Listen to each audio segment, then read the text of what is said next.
Mama wakwaba emfa umbra Ghana nsem TVGH so wofre me adwoa searching. Omampeni jo mama amamui after 100 days.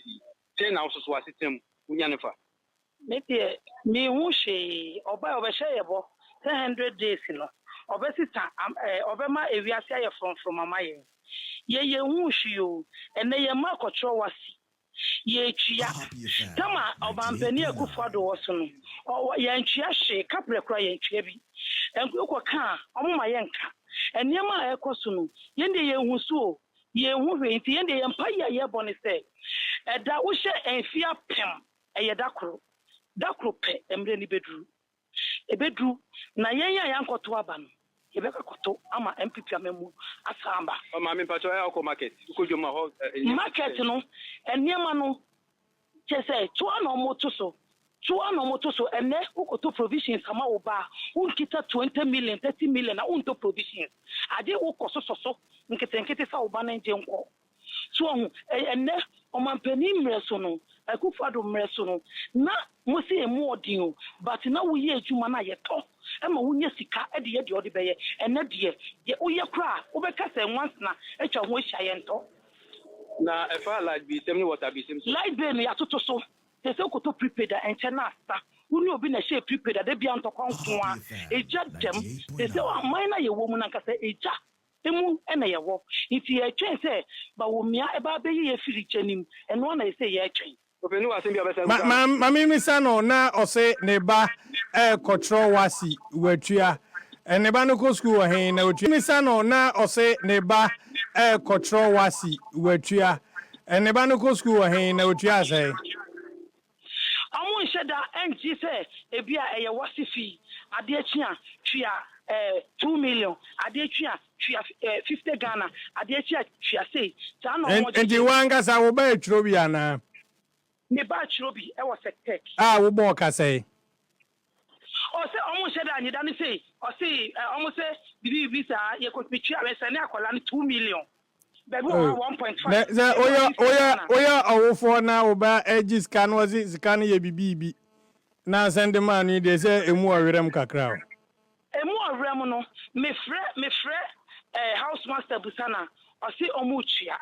enti no na ese me de makola na okotwia ana house master na ka tro se omu twia bibibi na o send this scan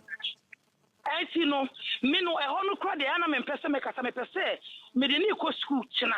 na me kasa makobusa na sika machia no ma o ma chiechie mi mu ndi so far wa boka be say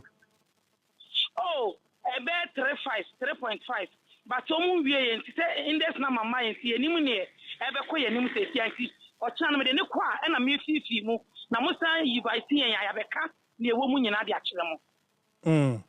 and 120 days of His Excellency John Dramani Mahama there. Bibi papa bia ewo Eastern region ho. Bibi papa fi Israel ba anke ye hu. She fi Israel ma eti ye hu hwe.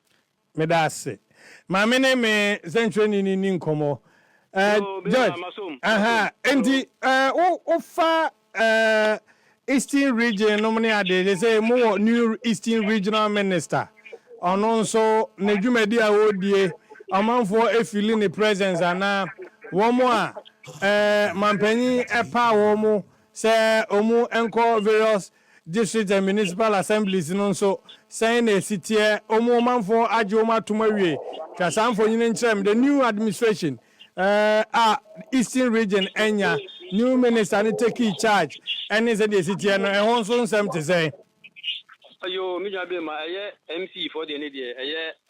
minister onamso omoye confirmation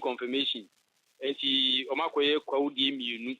omodo omani akire akimoda samankesi area mu ho menya akonya ne bi eni akiri ne mo bibio makoko no eye assembly members no any government appointees no omotomo e ma ne ye one touch sa me share them from any ne akiri in the CRD jumadi a wodi pa eye confirmation of DC no he nansa na half for asisi adan akese okuprodua omoye commission emu bia wantimi ama ne representative ne by sense no di sa government nomination now DC confirmation elections nechi next Ghana Standard Board Ghana Police Service and Food and Transport for musu a program or okuprodua na for oma training standard board policing and police for omo gusu training nipa 300 ama minister Elizabeth by trade minister okay nkaya wankasa Matthew wankasa it is a member from wa as a Christian member and a Christian fellowship kade yesa wo ye ne se wo de che no na ma nanim gu ase me nipa na ehu ba we de wo so akodan de ama nti wani agye se wa se ya no nya no kuro ne mu wani agye se ama obi na no complain se omu ombewu na omu enu nwie obi a bebre ka ho a wo mu nyina obaye omu adwuma mpacho Assemblies of God so for went me and friend and kan chen se jai san kwase asem na wudi no na wo ye nyame ba wo ye Kristo ni ene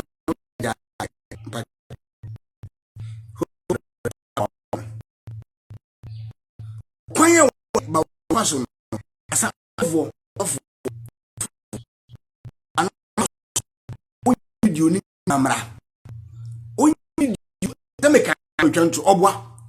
mimi nim ma se da na mtema heda di sofo no yeke no sofo bi enka hwenkire no obwa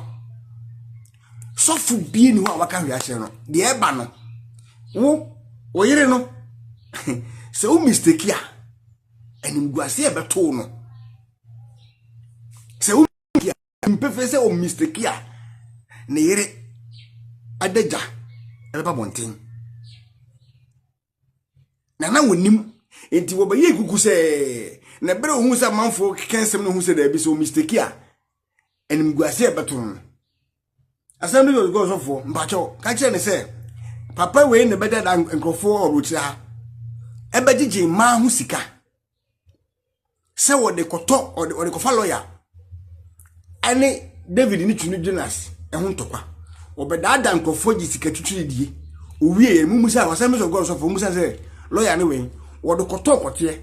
wo de kobo pa se obi nkotwa obi naked video femre no na onfome expose nipa no Assemblies of God so for what ya na wante inti hopsi enkoye ni mu nkoshe sofo no na ka kire sofo ne se saa kun we die saa kruwa we die o mani ntwa honko nako ana say wo se NPP nkrofobia yen ye diba omi achi ni bia frɛ wo se binum so afrɛ wo se omunum de omu ye nti omu sisi fire no continue obi enfrɛ wo bo a ho man afrɛ wo ubi so bi wo ho adaje wo minim se wo ba pretend I know ana enko ayi Ghana jollof nko ye na ya change no e se de awro we ndi free ba umia ho na tem first ne de eye ba umia ne ko fa atade ndi hyeye nyesa ana yenya kowro ujimi na wujimi no ana yenyi mu bi ye se ye mapa ma wunyimi saa enti bra na wo sha ase tema wuja NPP o sase wo kora na se bia wo ye se woni alan ko na ntra na won kan ba umia se mpacho me wote me nka wote me ne se me ko asem bra unko start ye ayi e fa say ayi ajapade book ri so no mono ma no wote se